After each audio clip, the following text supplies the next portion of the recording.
Baik, selamat siang semuanya. Assalamualaikum warahmatullahi wabarakatuh.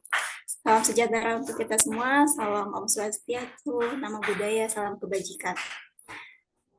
Yang terhormat Ibu Indah Purnamasari SKM MKM, Ibu Yeni SKM MKM, serta Ibu Diah Ambarwati SKM MKM. Serta teman-teman peserta webinar pada siang hari ini yang berbahagia.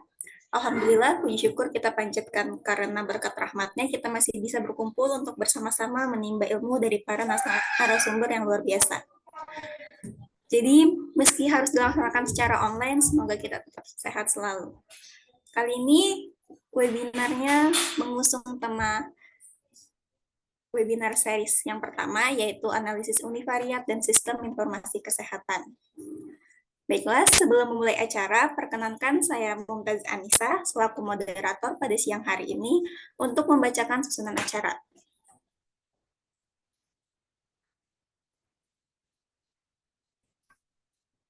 Pertama, yaitu sambutan akan dibawakan oleh Ibu Diah Ambarwati, kemudian doa, perkenalan singkat narasumber, kemudian untuk materi pertama yaitu sistem informasi kesehatan, materi kedua konsep dasar statistika dan distribusi frekuensi serta grafik, kemudian materi yang ketiga yaitu ukuran gejala pusat, ukuran letak, serta ukuran simpangan dan variansi.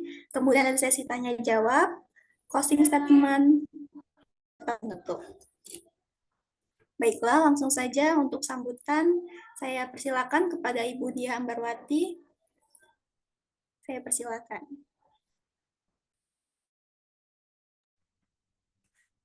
Baik, apakah suara saya dapat terdengar dengan jelas? Ya, sudah terdengar dengan jelas, Ibu. Baik, terima kasih. Bismillahirrahmanirrahim. Assalamualaikum warahmatullahi wabarakatuh. Puji syukur kehadirat Allah Subhanahu wa Ta'ala yang atas rahmat dan karunia-Nya akhirnya acara webinar ini dapat terlaksana dengan baik ya, walaupun tadi sempat tertunda beberapa saat. Salawat dan salam kita hadiahkan kepada baginda Rasulullah Shallallahu Alaihi Wasallam. Allahumma sholli ala Sayyidina Muhammad wa ala ali Sayyidina Muhammad. Kepada yang terhormat Ibu Indah Purnamasari SKM MKM dan kepada yang terhormat Ibu Yeni SKM MKM selaku tim teaching dari mata kuliah aplikasi penelitian biostatistika.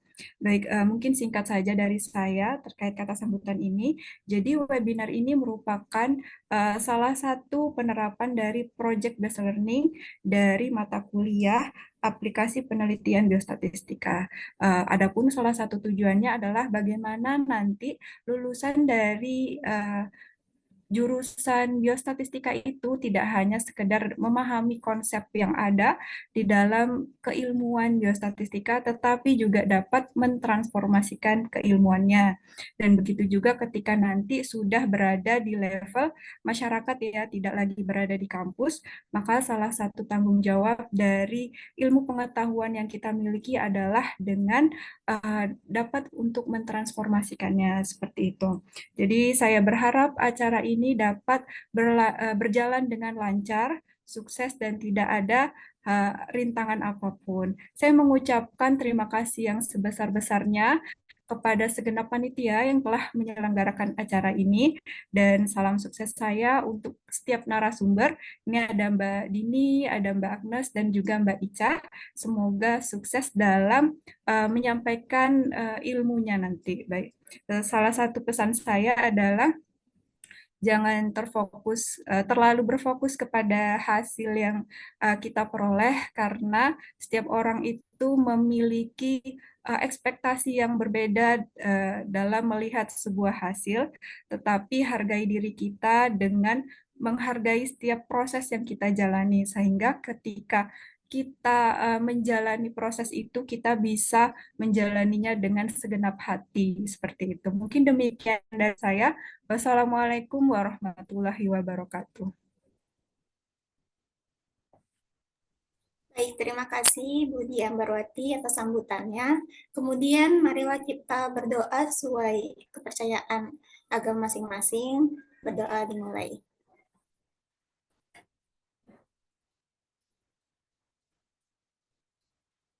Baik, berdoa sudah selesai. Kemudian selanjutnya perkenalan kepada para panelis narasumber kita hari ini. Yang pertama yaitu pemateri 1 Agnes Intan Veronica. Apakah hadir? Hadir. Baik. Kemudian pemateri kedua yaitu Anini Zakia Ramawati. Apakah hadir? Halo semuanya. Suaranya udah jelas belum, Mas? Sudah jelas? Halo. Pemateri ketiga yaitu Arica Kusumasari. Apakah sudah hadir? Hadir. Oke, selanjutnya sebelum kita memulai acara, marilah kita sesi dokumentasi dulu ya teman-teman. Jadi boleh yang lainnya dihidupin kameranya.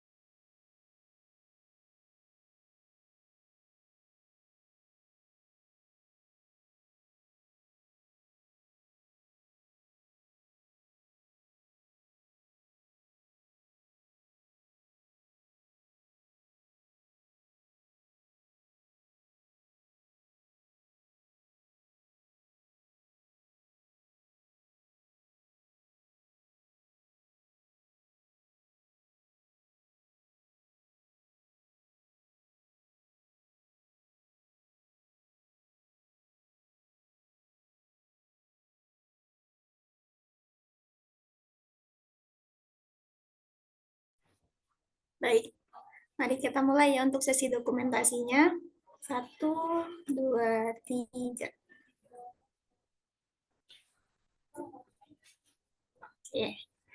Terima kasih pada admin yang sudah screenshot. Langsung kita ke materi yang pertama, yaitu sistem informasi kesehatan akan dibawakan oleh pemateri pertama kita, Agnes Intan Veronica. Kepada Agnes, waktu dan tempat saya persilakan.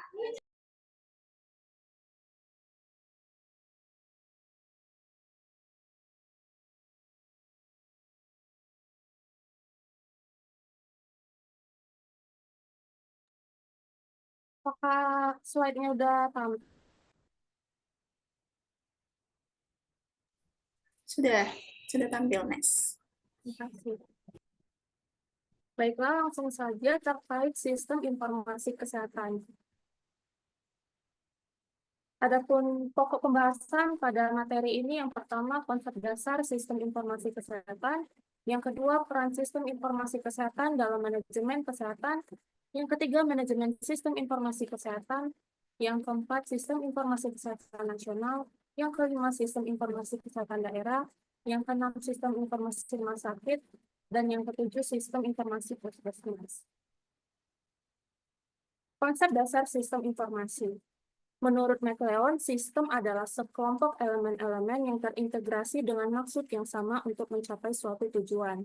Sedangkan menurut Surborn dan Lippeveld, sistem merupakan gabungan dari beberapa komponen yang bekerja sama untuk mencapai tujuan umum. Ciri yang mendasari suatu sistem adalah yang pertama, pencapaian suatu tujuan. Yang kedua, mempunyai struktur tertentu. Yang ketiga, terdiri dari komponen-komponen. Yang keempat, adanya kesatuan usaha berbagai komponen. Yang kelima, saling berhubungan yang teratur.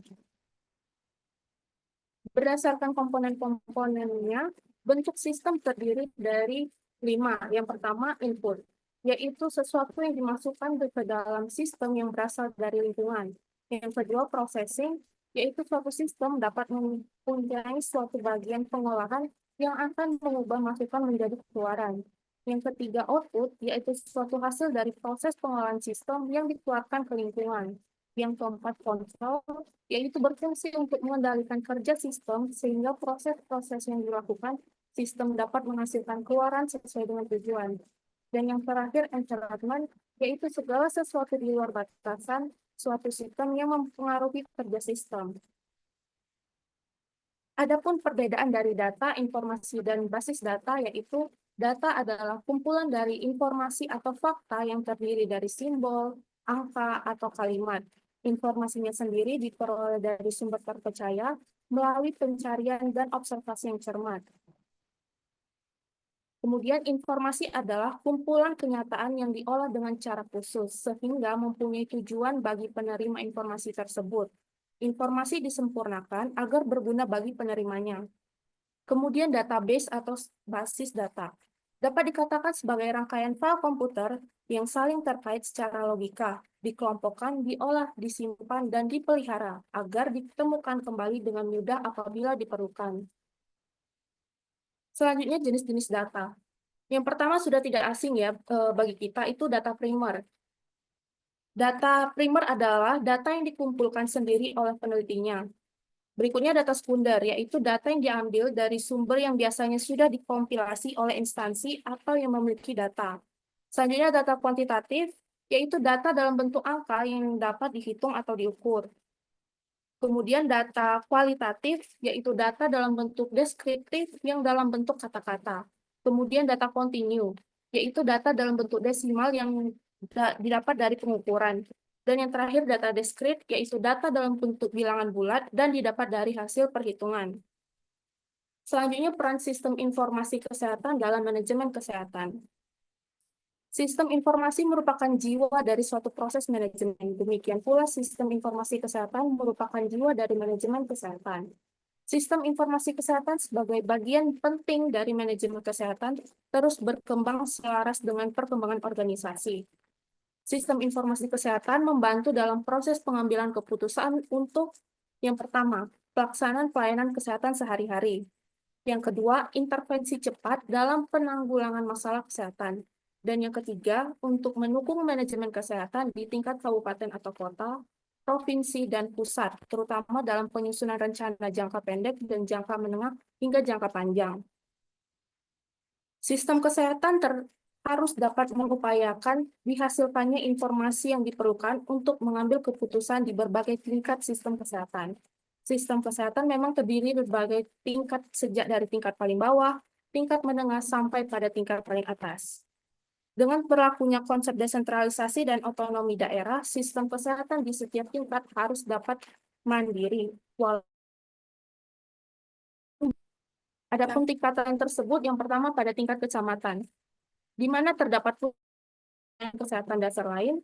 Yang kedua tingkat kabupaten atau kota, di mana terdapat dinas kesehatan kabupaten atau kota, rumah sakit kabupaten atau kota, dan rujukan primer lain. Yang ketiga tingkat provinsi, di mana terdapat dinas kesehatan provinsi, rumah sakit provinsi, dan pelayanan rujukan sekunder lain. Dan yang keempat tingkat pusat, di mana terdapat departemen kesehatan, rumah sakit pusat, dan pelayanan kesehatan rujukan tersier lain. Setiap tingkat menyediakan pelayanan kesehatan yang berbeda, memiliki sumber daya yang berbeda, dan mempraktekkan fungsi-fungsi manajemen yang berbeda pula. Idealnya, sumber daya harus sebanyak mungkin terdapat di tingkat kecamatan, agar masyarakat memiliki akses yang optimal terhadap pelayanan kesehatan. Selanjutnya, manajemen sistem informasi kesehatan. Pengembangan sistem informasi kesehatan tidak hanya mempertimbangkan kebutuhan informasi, melainkan juga sumber daya yang tersedia di suatu daerah. Keberhasilan atau kegagalan sistem informasi kesehatan di waktu-waktu yang lalu banyak berkaitan dengan masalah-masalah sumber daya di tingkat operasional, yang merupakan titik yang menentukan dalam pengumpulan data, dan juga di tingkat kabupaten atau kota. Sumber daya yang penting yang harus diperhatikan meliputi tenaga, pelatihan tenaga, alat dan bahan, dan dana. Tersedianya sumber daya untuk sistem informasi kesehatan saja tidaklah cukup. Seperangkat peraturan perundang-undangan diperlukan untuk menjamin penggunaan yang optimum terhadap sumber-sumber daya yang ada dalam mendukung proses menghasilkan informasi. Peraturan perundang-undangan yang diperlukan yaitu yang pertama, aturan untuk manajemen sistem informasi kesehatan. Yang kedua, standar untuk pengumpulan data. Yang ketiga, aturan dalam rangka pengiriman dan pengolahan data serta pelaporan. Yang keempat, aturan berkaitan dengan kerahasiaan dan privasi.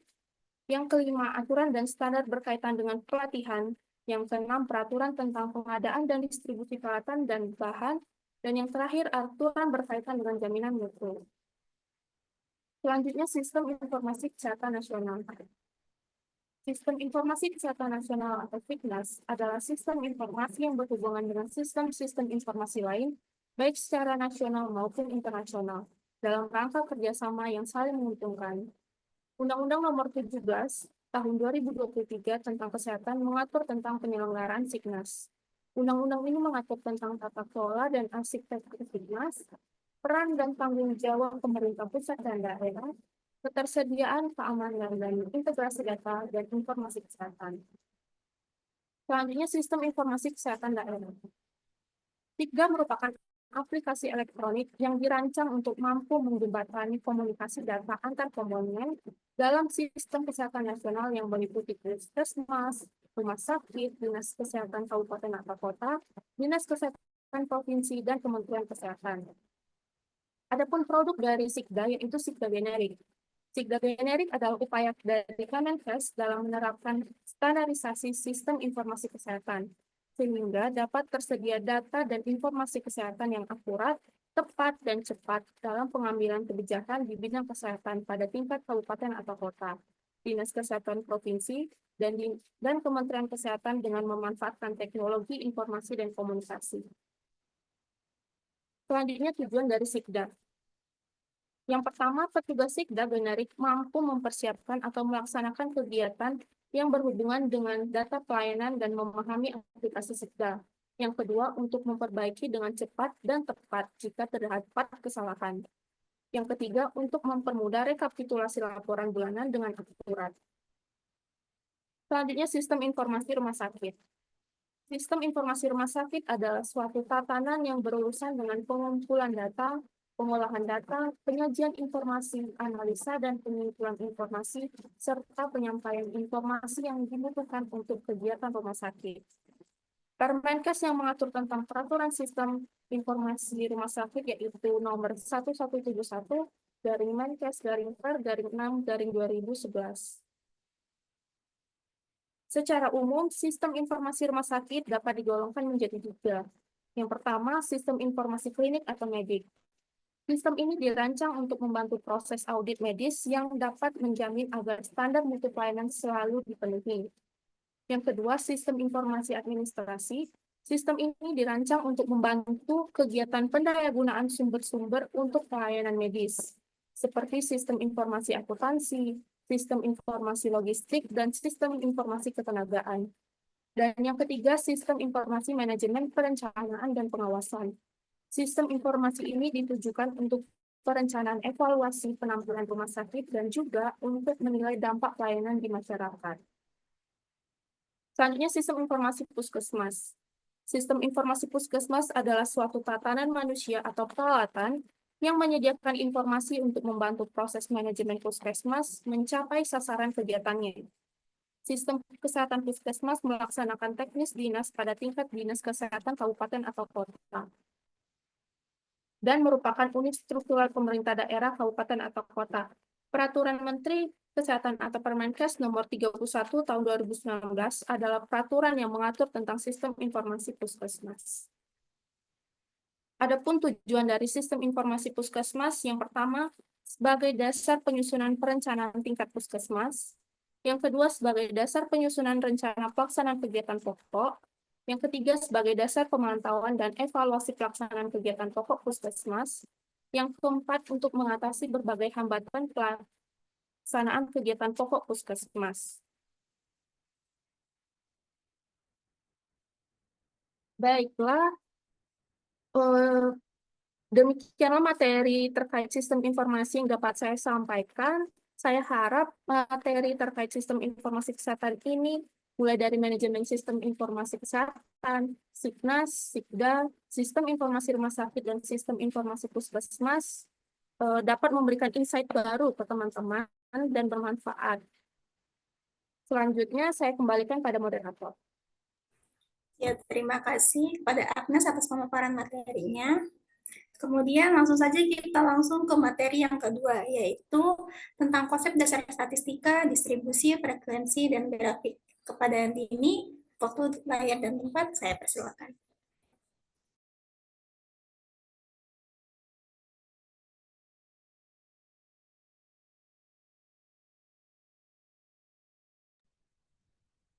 Oke, ini udah tampil belum ya?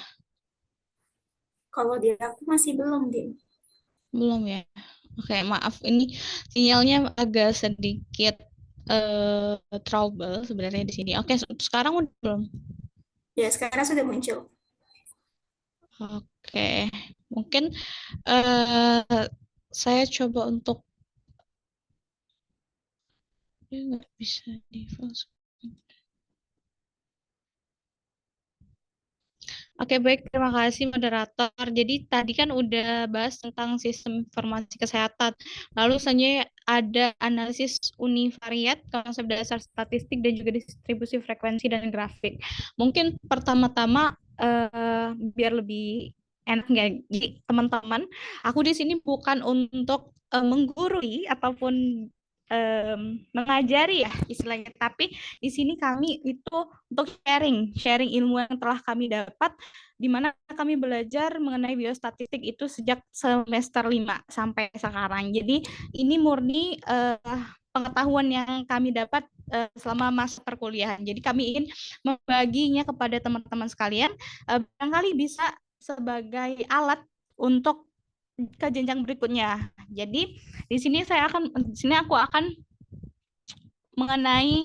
membahas mengenai analisis univariat. Jadi kalau misalnya dilihat-lihat, analisis itu ada 3 yang sering kali kita dengar ya, univariat, bivariat, dan juga multivariat. Ini erat kaitannya kalau misalnya kita mau ambil skripsinya bagian kuantitatif, khususnya bagi anak yang udah semester, teman-teman dari semester 7 ini kebanyakan teman-teman kita semua ya dari semester 7.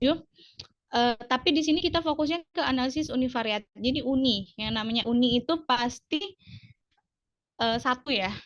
Jadi dia cuma melihat distribusi frekuensi atau jumlah dari masing-masing variabel. Berbeda halnya dengan analisis bivariat dan juga multivariat. Jadi di sini kita akan membahas konsep dasar statistik, distribusi frekuensi, dan juga penyajian data dalam bentuk grafik. Nah, kalau mendengar kata statistik itu sebenarnya kata awalnya itu dari state, yang artinya negara. Jadi waktu statistik ini mulai digunakan sebenarnya ini untuk kepentingan negara.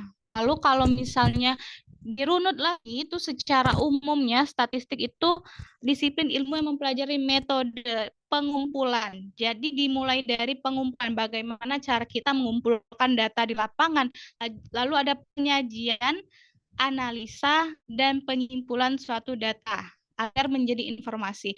Jadi statistik itu mulai dari kita turun ke lapangan atau kita memang tadi udah disinggung ya bagaimana kita menggunakan data itu baik data primer maupun data sekunder lah gitu. Terus tahap penyajiannya sebenarnya ini analisa terlebih dahulu apakah data tersebut akan kita gunakan analisis lanjutan, analisis statistik, atau memang cukup di univariatnya saja. Lalu adanya penyajian. Penyajiannya bentuknya apa? Misalnya diagram pie kah? Atau cuma tabel distribusi frekuensi? Atau diagram garis atau grafik garis atau grafik batang. Lalu ada penyimpulan suatu data. Penyimpulan di sini itu yang sering kali didengar sebagai interpretasi atau cerita di balik data itu apa gitu. Karena kan kalau misalnya kita ngumpulin data, nggak hanya kita cuma nampilin tok grafiknya aja.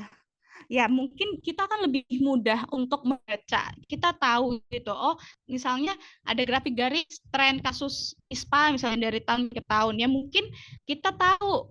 Tapi kalau tidak ada interpretasi kan rasanya kurang pas ya. Entah kita misalnya mengartikan data tersebut ataupun dan lain sebagainya. Nah, kalau untuk secara sederhana itu statistik artinya data. Nah, untuk data sebenarnya udah dijelasin tadi kan sama Agnes di materi yang pertama. Lalu untuk secara luasnya statistik itu kumpulan data yang dalam bentuk angka maupun bukan angka. Artinya di sini angka itu kalau misalnya teman-teman sering dengar atau sering ditanya, ini data kategorik atau numerik gitu. Nah, kalau misalnya ditanya gitu, data numerik itu pasti datanya angka. Kalau misalnya data kategorik itu sudah pasti datanya bukan berbentuk angka mutlak gitu. Nah, ini ada dua hal itu yang perlu kita ketahui juga terkait statistik, baik itu statistik deskriptif dan juga inferensial. Jadi kalau deskriptif itu dia lebih ke univariatnya. Jadi kita hanya melihat data tersebut pada misalnya kita jumlahnya.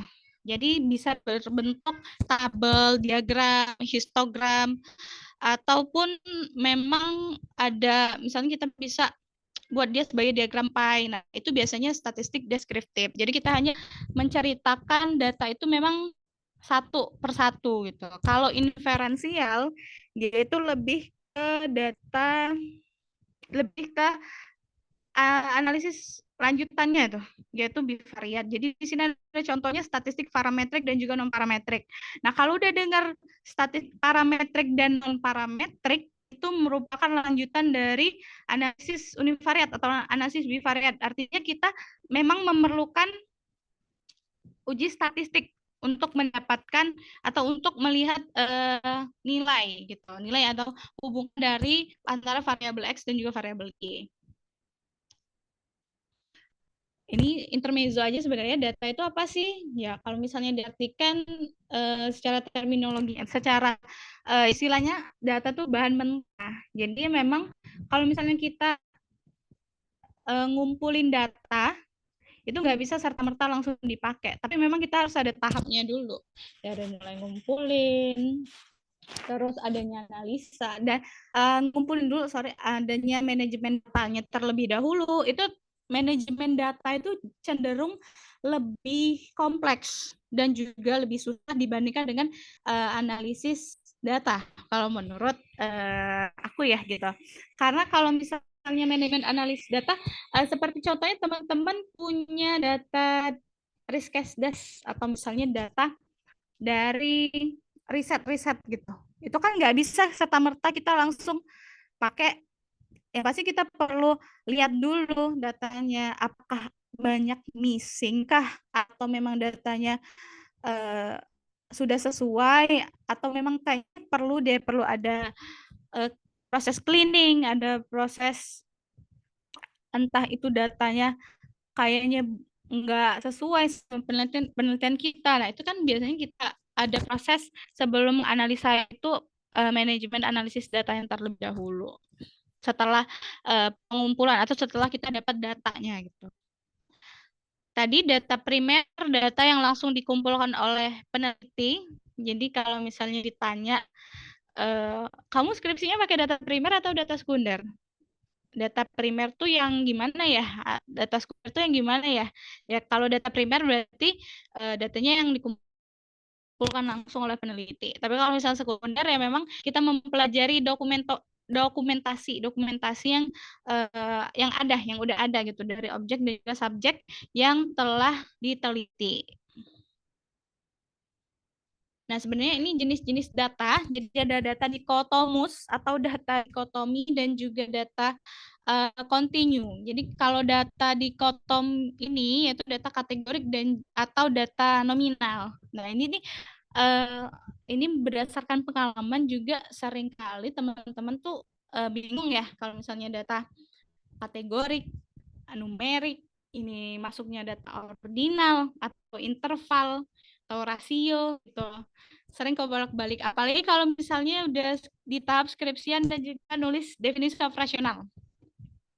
Jadi kalau misalnya data dikotomi itu ya data nominal. Jadi nominal tuh contohnya jenis kelamin itu yang memang dia tidak ada perjenjang atau peringkat, jenis kelamin, agama, suku bangsa, itu data nominal. Kalau ordinal itu dia ada tingkatan. Misalnya kita pakai skala Likert itu juga termasuk data ordinal. Setuju, tidak setuju, sangat setuju. Misalnya tingkat pendidikan juga mulai dari pendidikan rendah, menengah, dan juga tinggi, SD, SMP, SMA. Nah, itu masuknya ke ordinal. Kalau interval itu kita ada batas atas dan batas bawah atau jarak ya, jarak antar satu kelompok. Jadi misalnya kelompok usia 0 sampai 59 bulan. itu codingnya 1 misalnya.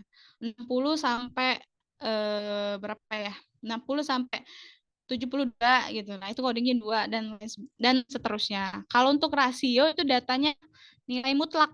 Artinya datanya memang numerik gitu. Jadi datanya bentuknya tinggi badan, berat badan yang memang belum kita kategori, misalnya tinggi badannya 157, berat badan responden A tinggi badan 157, berat badan 57. Nah, itu berarti masuknya ke data rasio. Lalu dari jenis-jenis data ini kemudian ditingkatkan lagi, ada kelompokannya lagi berdasarkan tingkatan. Jadi yang paling tinggi sebenarnya tingkatan data itu ada data rasio, di mana karena memang bentuknya numerik ya, tapi dia bisa dikategorikan. Kenapa dia jadi tingkatan yang paling tinggi? Jadi kalau misalnya ada 100 responden lah, anggaplah misalnya ada data tinggi badan. Nah, kita bisa cari batas atas dan juga batas bawahnya, kemudian kita kategorikan. Itu untuk kita mempermudah analisis, ya analisis univariatnya juga kita bisa dipermudah gitu. Lalu dia akan berbentuk rentang kan, turun ke tingkatan data interval. Jadi kalau data rasio itu dia bisa dikategorikan, terus dia bisa dikasih peringkat, dan juga kalau memang kita nggak mau, ya udah nilainya tetap ada, data asli tetap ada, nilainya mutlak. Kalau interval itu tingkatan nomor 2, nah itu dia jaraknya itu sama, dia bisa dikategorikan juga, bisa dikasih peringkat juga gitu. Nah, untuk tingkatan nomor 3 ini mulai agak rendah, ordinal, ya ordinal bisa dikategorikan dan juga cuma bisa dikasih peringkat gitu. Dan yang terakhir nominal, ya nominal tuh nggak bisa diapa-apain, misalnya ya nominal tuh cuma bisa dikategorikan aja, dia nggak bisa diurut ya atau dikasih peringkat. Jadi memang kalau tingkatan data itu yang paling tinggi itu ada rasio, interval, ordinal atau nominal. Itu dari tinggi ke rendah. Kalau dari rendah ke tinggi ya balik aja dari nominal, ordinal, interval, dan juga rasio. Nah, ini masuk ke distribusi frekuensi. Sebenarnya kalau untuk komponen utama dalam distribusi frekuensi, jadi distribusi frekuensi di sini itu bisa kita lihat ada kelas, ada frekuensi relatif dan kumulatif. Kalau frekuensi itu apa? Frekuensi itu jumlah data.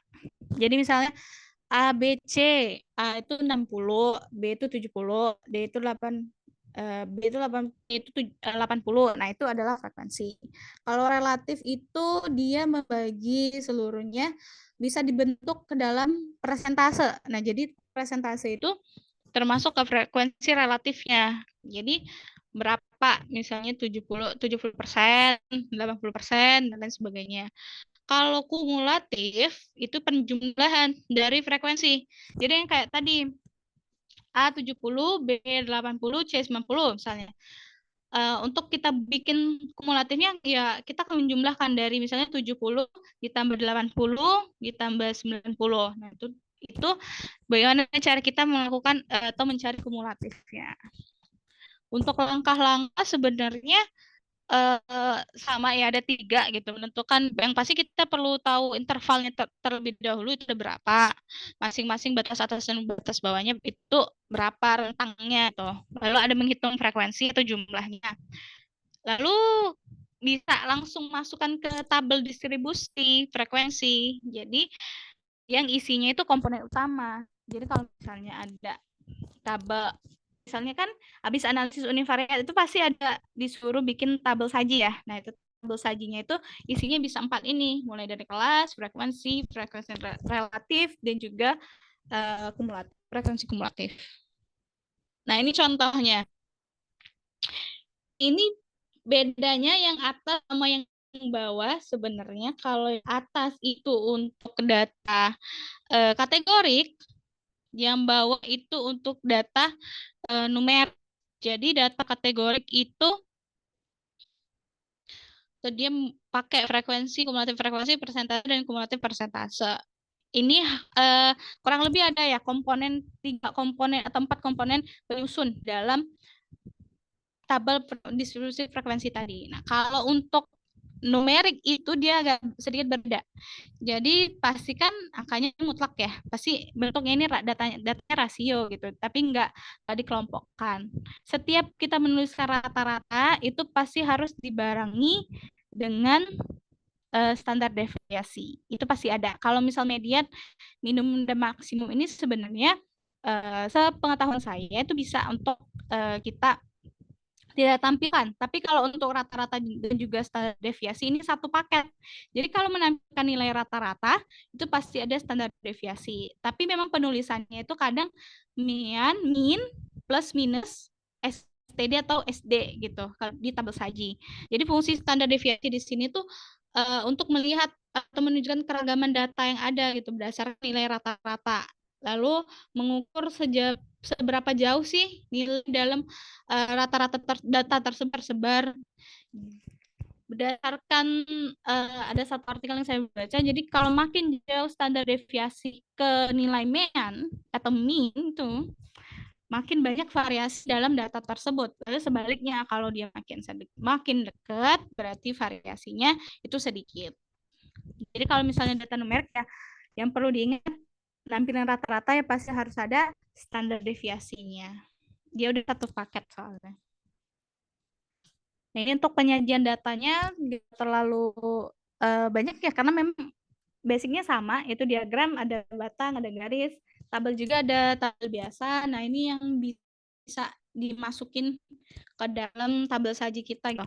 Kalau dia batang tuh biasanya untuk jumlah ya, lebih ke frekuensi berapa banyak misalnya. Kalau untuk garis itu biasanya mempermudah kita kalau misalnya mau lihat tren. Jadi dari tren 2019 sampai 2023 lebih gampang kita membaca grafiknya pakai diagram garis. Ya ini sebenarnya ya kurang lebih untuk menjelaskan secara visual ya. Jadi kita nggak perlu harus bolak-balik laporannya buat baca. Tapi kalau udah lihat tabelnya, oh gini, kita udah tahu, udah bisa nyimpulin lah intinya dari data itu sebenarnya untuk apa gitu. Jelasin tentang apa sih gitu. Ya ini grafik mengubah data yang mungkin sulit dipahami oleh orang. Kan kalau misalnya kita menyusun ini, ya kita mengerti apa esensi data kita ini untuk apa. Tapi kalau misalnya bagi pembaca ya kita perlu untuk memperhatikan kemudahan mereka untuk mengerti maksud data yang kita tuliskan. Seperti itu. Jadi kita bisa melihat informasi itu jauh lebih mudah dan juga lebih jelas serta efektif juga. Nah ini contohnya kalau misalnya kita pakai batang, dia tuh lebih ke frekuensi ya, lebih ke jumlah atau persentase. Di sini ada akses terhadap sanitasi. Jadi dia bisa disajikan seperti ini.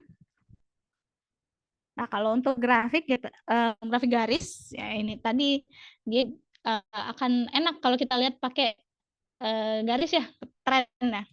Jadi 2019 kasus diarenya segini, terus turun. Segini agak naik lagi. Nah, ini kan kita bisa kesimpulannya apa gitu. Dia fluktuatif tapi turunan di tahun 2020 drastis. Naiknya tuh nggak signifikan. Cuma ya kalau misal kita cari dia cuma berapa persen naiknya gitu. Nah, dari sini kita juga bisa tahu gitu. Oh, kira-kira di tahun tersebut apa sih yang jadi faktornya kok dia bisa turun sedrastis itu, tapi yang tahun berikutnya juga dia naiknya nggak terlalu ini sih, nggak terlalu tinggi. Nah, itu bisa. Nah, ini untuk pie ini kita juga bisa lihat bagian-bagiannya gitu, mempermudah kita juga.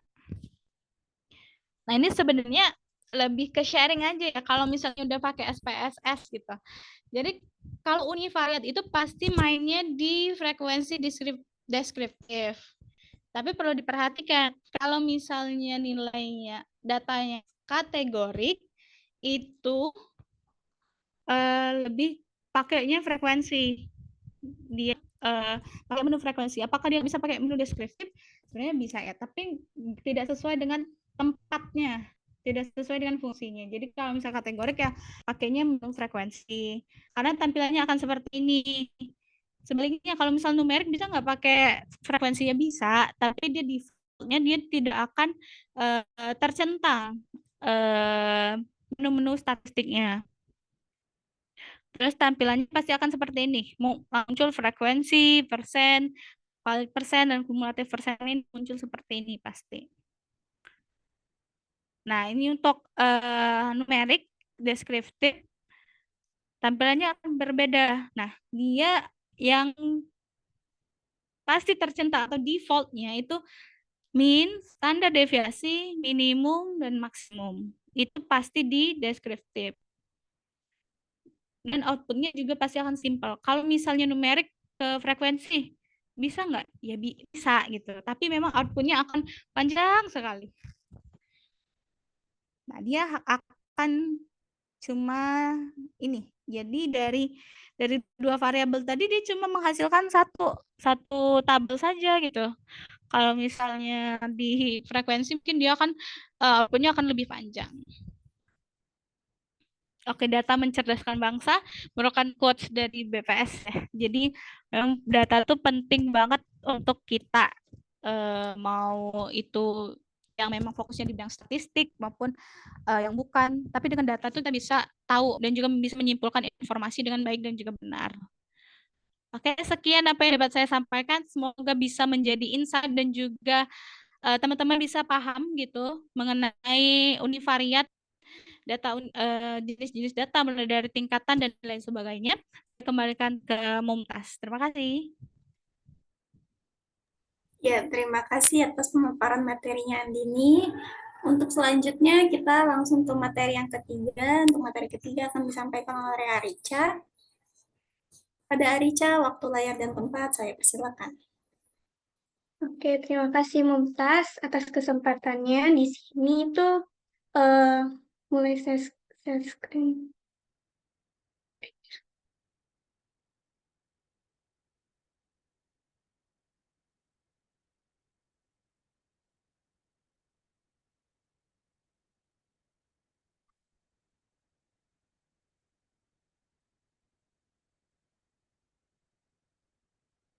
Apakah sudah terlihat? Sudah. Nah, sebenarnya tadi untuk materi ini tuh sudah disinggung oleh Andini tadi mengenai univariat itu sendiri. Nah, untuk materi ini tuh mengenai ukuran gejala pusat, ukuran letak, ukuran simpangan baku, dan variansi itu akan lebih mengetahui bagaimana perhitungan secara manual supaya uh, kita juga aku pribadi bisa saling sharing, saling belajar untuk teman-teman mengetahui konsep awal dari uh, ukuran tersebut. Nah, untuk ukuran gejala pusat sendiri itu uh, suatu ukuran yang digunakan untuk mengetahui kumpulan dari suatu data mengenai sampel atau populasi yang disajikan dalam bentuk tabel atau diagram. Nah, ukuran ini tuh mewakili nilai atau kumpulan dari rangkaian data. Jadi, intinya itu ukuran gejala pusat itu melihat bagaimana kecenderungan data itu untuk mempresentasikan dari seluruh data yang ada. Nah, macam-macamnya sendiri untuk mempresentasikan dari seluruh data itu bisa dilihat dari nilai min, rata-ratanya, modus, dan juga mediannya. Nah, untuk rata-rata hitung atau min pasti teman-teman juga udah nggak kalah sering melihat bagaimana perhitungannya. Nah, untuk yang kita ketahui bahwa ada rumus untuk mengetahui rata-rata bagaimana itu untuk data tunggal ataupun data berkelompok. Untuk data tunggal sendiri itu data yang memang tidak ada tidak ada tidak berbentuk interval dan data itu belum dikelompokkan gitu. Nah, rata-rata sendiri itu didapatkan dari hasil penjumlahan dari seluruh nilai dari masing-masing data lalu dibagi dengan banyaknya data yang ada. Ini bisa dilihat teman-teman untuk menghitung rata-rata dari data. Ada untuk data tunggal dan juga data berkelompok.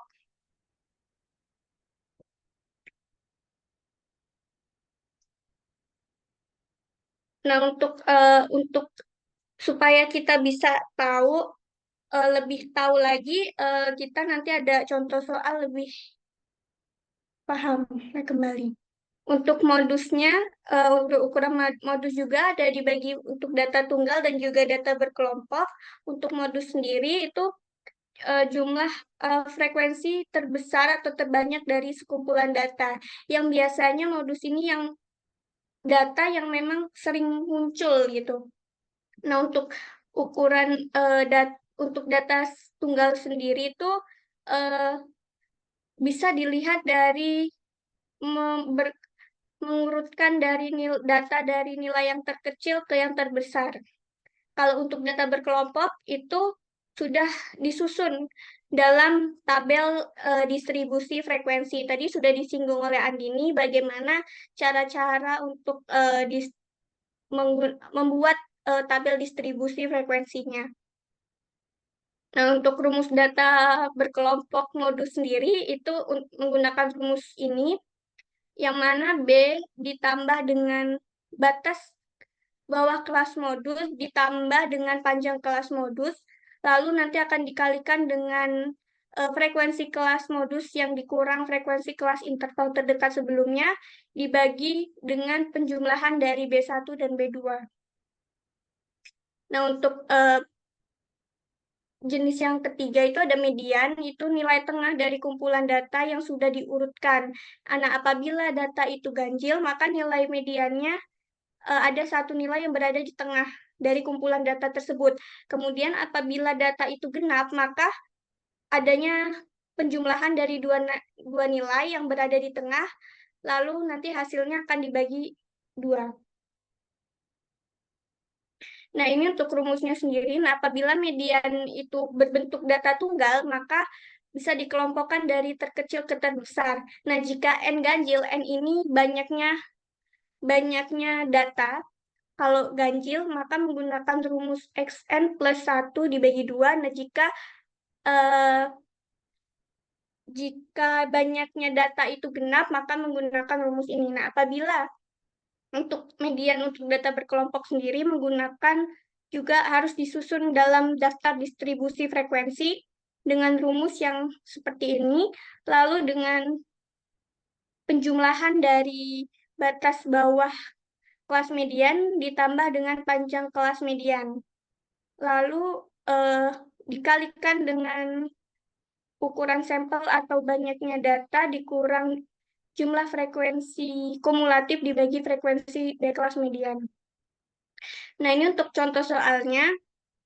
Nah, untuk contoh soalnya ini merupakan data tunggal yang mana contohnya ada 45 mahasiswa kelas D telah menyelesaikan ujian tengah semester mata kuliah biostatistik dasar. Nah, untuk menghitung nilai median dan modus dari data tunggal ini, kita bisa kalau rata-rata langsung jumlah dari seluruh data yang ada lalu dibagi dengan 45 jumlah mahasiswa. Sehingga rata-rata nilai yang didapat di kelas B itu ada 73,24. Nah, untuk menghitung mediannya sendiri, karena banyaknya data ini 45, yang mana itu ganjil, maka menggunakan rumus yang pertama tadi ini.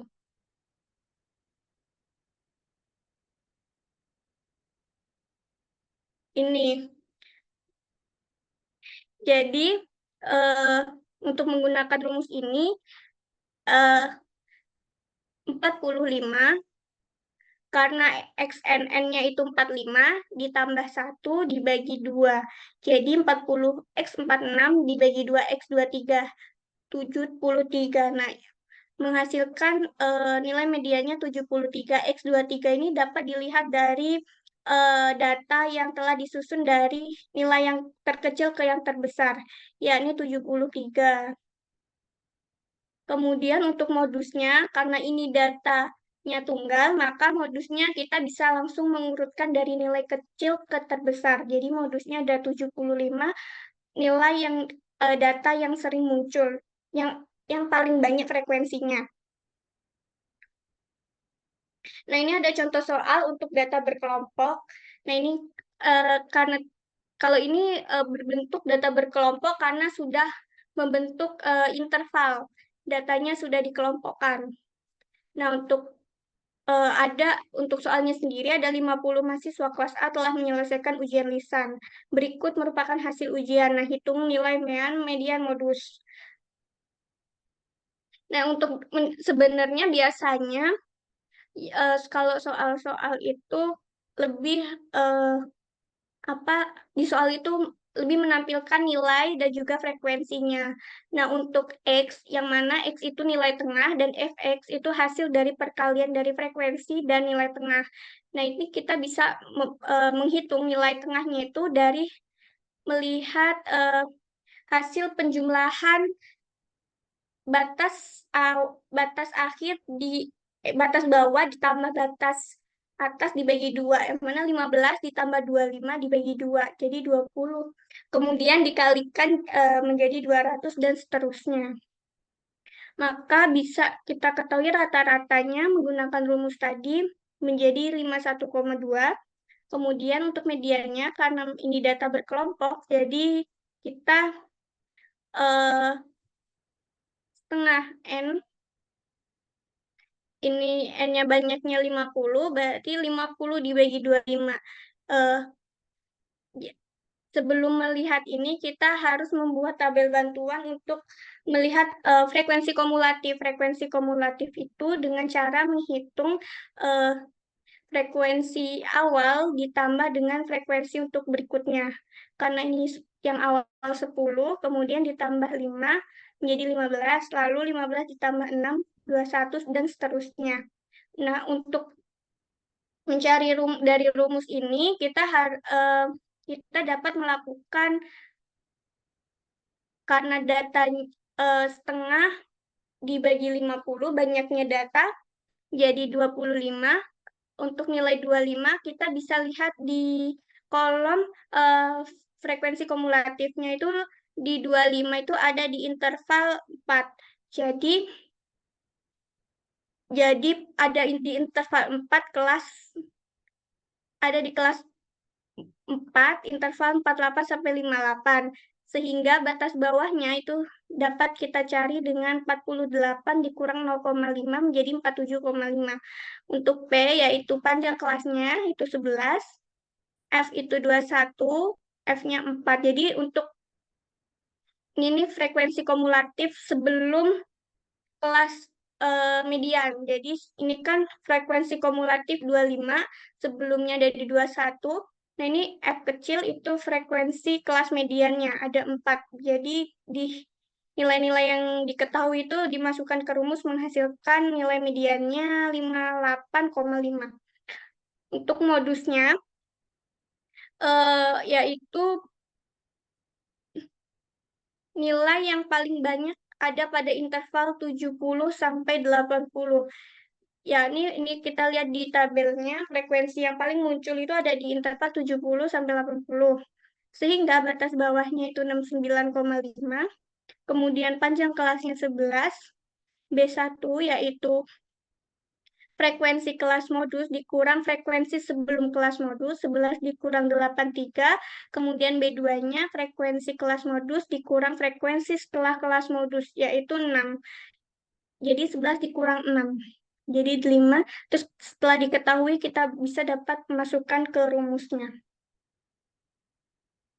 Nah, untuk selanjutnya ya ini ukuran letak, yang mana untuk diartikan untuk bertujuan untuk melihat di mana letak salah satu data dari sekumpulan banyak data. Nah, untuk ukuran letak ini macam-macamnya itu ada kuartil, kemudian desil, dan juga persentil.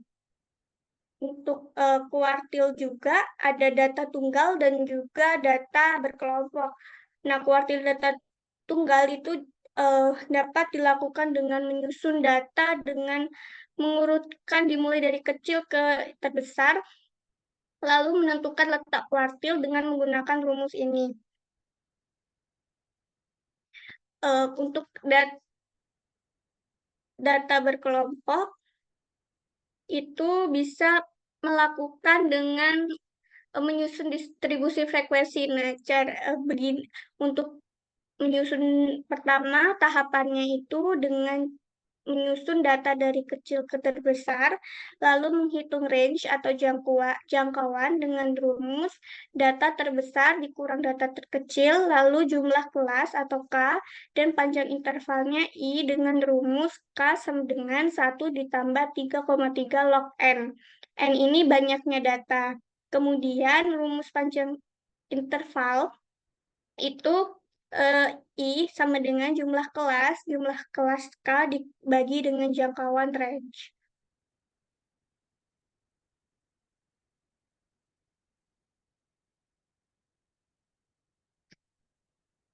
Untuk data berkelompok sendiri itu eh, rumusnya seperti ini. Untuk kuartil, hasil penjumlahan dari tepi bawah dan juga panjang interval, lalu 1/4 dari banyaknya data dikurang dengan frekuensi kumulatif, kemudian dibagi dengan frekuensi pada kelas KI. Lalu untuk jenis yang kedua yaitu desil, itu merupakan angka yang membagi data menjadi 10 yang sama yang sama setelah melalui penyusunan data tersebut. Data tersebut disusun mulai dari angka terkecil sampai angka yang terbesar. Kalau tadi itu kuartil itu dibagi dengan 4, lalu desil ini dibagi menjadi 10 bagian. Untuk desil juga ada desil data tunggal, itu juga sama mengurutkan data dari yang kecil ke besar, itu lalu setelah diurutkan dapat menghitung dengan menggunakan rumus ini. Nah, untuk data berkelompok ini sama seperti yang lainnya harus membuat tabel distribusi frekuensi juga untuk mempermudah dalam perhitungannya. Perbedaannya cuma antara desil sama kuartil itu bagiannya jadi 10 bagian, kalau kuartil 4 bagian. Nah, untuk persentil itu jenis yang selanjutnya itu ada persentil, itu suatu nilai dari sekumpulan data yang dibagi menjadi 100 bagian yang sama. Tadi kuartil 4 bagian yang sama, desil 10 bagian yang sama, kalau persentil 100 bagian yang sama. Untuk persentil data tunggal itu juga sama, mengurutkan data dari kecil ke besar, lalu setelah diurutkan dapat menggunakan rumus ini. Untuk data berkelompok juga, kita harus menyusun distribusi frekuensinya juga. Setelah itu setelah menyusun dapat menggunakan dengan rumus ini.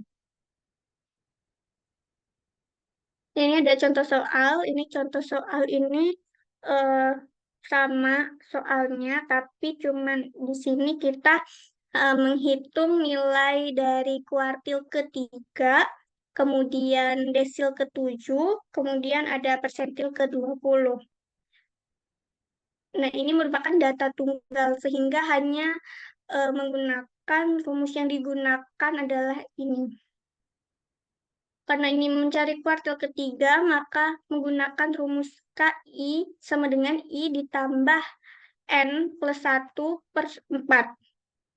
Karena K3, maka I-nya ini merupakan letak ketiga, kita letak di sini, lalu N-nya 45, banyaknya data, tambah 1 menghasilkan 45.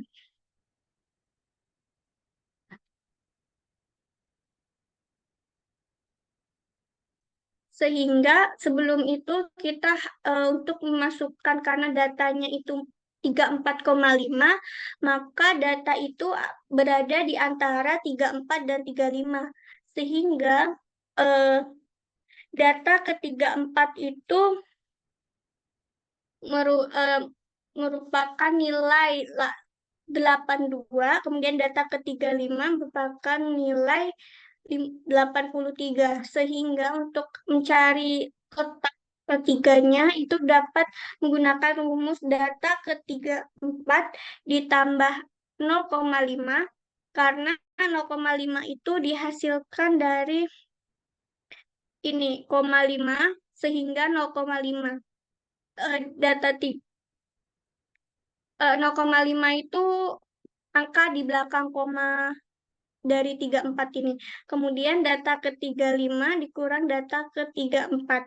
Jadi 82 ditambah 0,5 dikurang 83,82. Sehingga untuk posisi kuartil ketiga itu letaknya ada di ada nilai 82,5. Jadi posisi kuartil ketiga menunjukkan nilai 82,5. Untuk letak desil sama saja rumusnya dengan kuartil, namun untuk pembagiannya menjadi 10 bagian. Menghasilkan 32,2, sehingga data 32,2 sendiri itu berada di nilai data ke 32 dan 33. Maka untuk data ketiga-duanya itu ada nilai 79, data ketiga-tiganya itu ada 80. Jadi untuk nilai letak D7 itu menunjukkan ke nilai 79,2. Untuk persentil juga sama rumusnya. Ini menghasilkan 9,2, sehingga nilai 9,2 itu ada di data ke-9 dan 10. Untuk data ke-9 sendiri itu ada di 61, untuk data ke-10 sendiri ada di 6, ada nilai 61 juga. Data ke-9 ditambah 0,2 dikali dengan data ke-10 dikurang data ke-9 dan menghasilkan 9,2. Jadi letak persentil ke-20, letak persentil 20 itu menunjukkan nilai 9,2. Ini untuk contoh soal data berkelompok. Untuk soalnya sendiri, pada pekan lalu, sebelum melaksanakan pembelajaran mata kuliah biostatistik dan sekitar 80 mahasiswa kelas C yang mengadakan kuis. Berikut merupakan beberapa hasil dari kuis yang telah dilakukan. Nah, hitunglah kuartil 1, desil 4, dan persentil 20 di atas. Nah, untuk kuartil 1-nya itu kita pertama-tama sama rumusnya tadi, berarti 1/4 dikurang dengan N itu banyaknya data, jadi karena ini frekuensinya 80, berarti banyaknya data itu jumlah dari frekuensi ini 80, maka 1/4 dibagi dengan 80, yaitu lalu karena 20 ini ada pada kelas 69 sampai 78. Ini kita bisa melihat frekuensi kumulatif juga, jadi menambahkan kolom frekuensi kumulatif. Karena tadi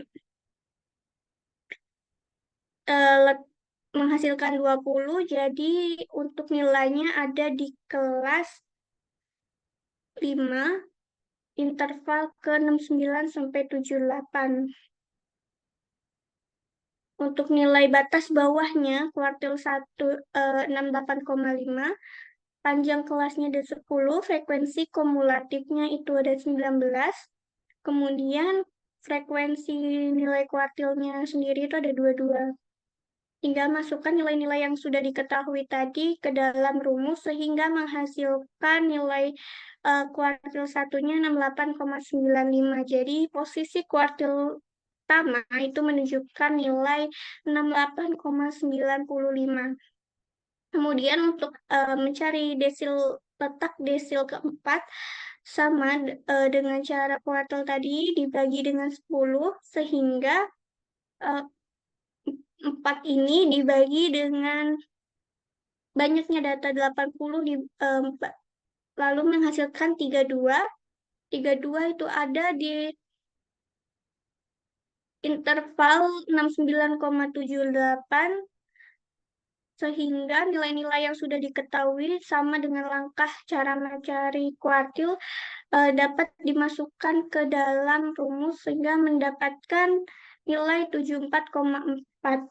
Jadi letak desil keempat menunjukkan nilai 74,4. Kemudian ada letak persentil ke-20. Itu ada di 16. 16 itu ada di interval 59 sampai 68. Setelah diketahui sama seperti tahap sebelumnya, dapat langsung memasukkan nilai ke dalam rumus sehingga persentil ke-20 adalah 66. Jadi letak persentil 20 menunjukkan nilai 66.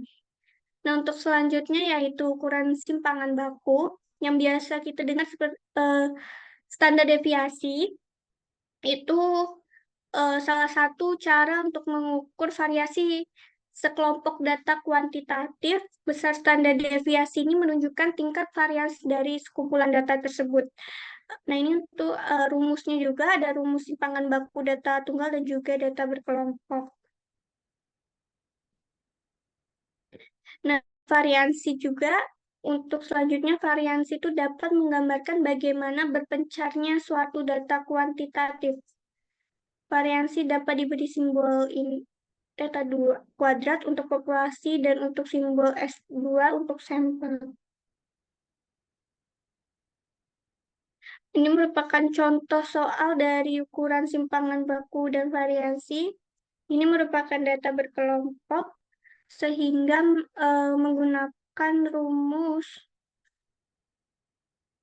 ini akar dari jumlah dari frekuensi dikali dengan X1 dikurang rata-rata kuadrat dibagi dengan banyaknya data.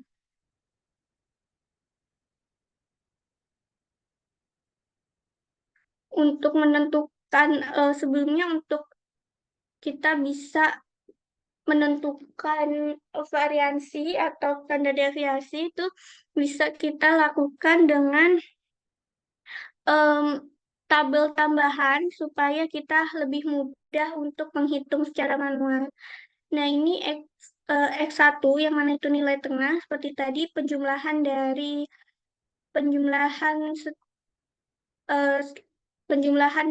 batas bawah ditambah batas atas dibagi 2.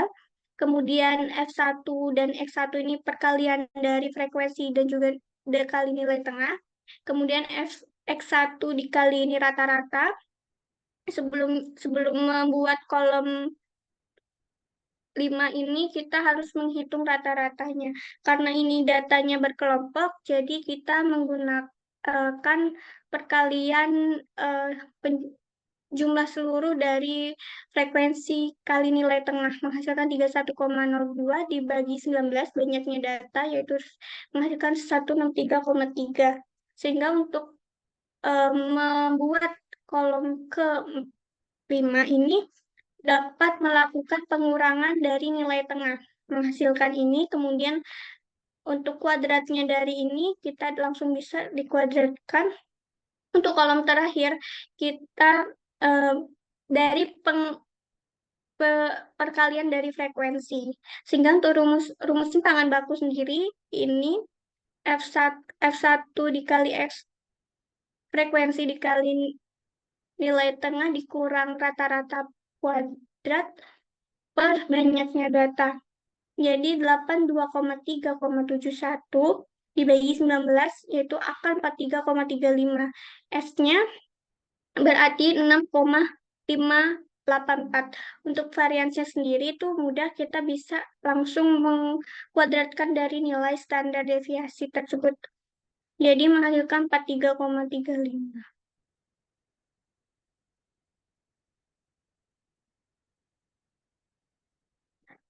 Sekian, sudah selesai sudah pemaparan materi. Mohon maaf, sebenarnya ini untuk mereview sedikit mata kuliah kita biostatistik dasar yang memang sudah dipelajari. Jadi untuk sambil mengingat kembali. Mohon maaf sebelumnya apabila ada salah kata dalam penyampaian. Kurang lebih saya mohon maaf. Saya kembalikan ke MC atau moderator. Terima kasih. Ya, terima kasih banyak Arica atas pemaparannya. Luar biasa sekali ya materi-materi dari ketiga pemateri kita hari ini. Untuk selanjutnya yaitu sesi tanya jawab. Jika ada yang ingin bertanya, dipersilakan untuk raise hand. Kemudian untuk pengisian absensi juga dimohon untuk para peserta yang hadir untuk mengisi linknya. Linknya ada di grup atau dikirim di kolom chat.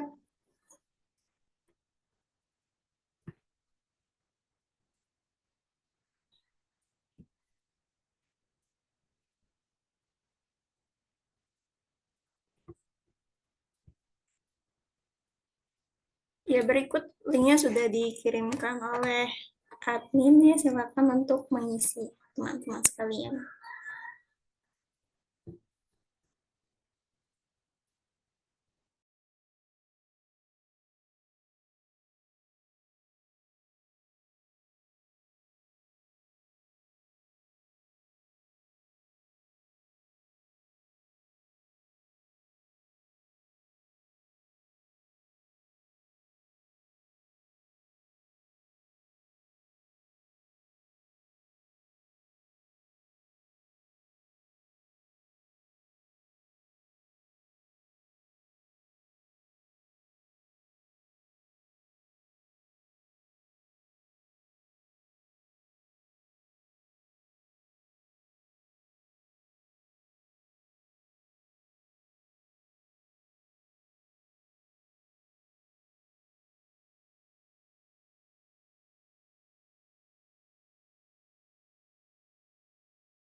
Baik, sekiranya tidak ada yang ingin bertanya, dapat kita simpulkan dari ketiga pemateri tadi.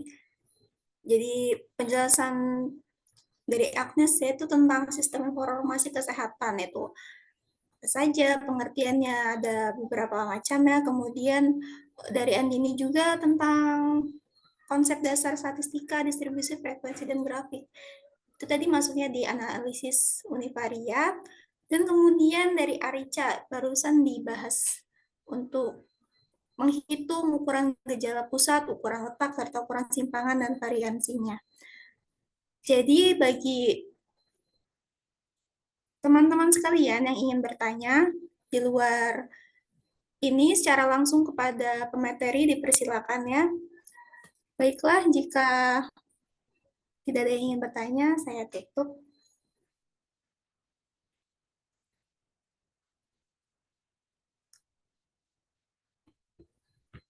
Oke, Saya tutup acara kita hari ini. Terima kasih atas kehadirannya. Mohon maaf bila ada kesalahan dari kami.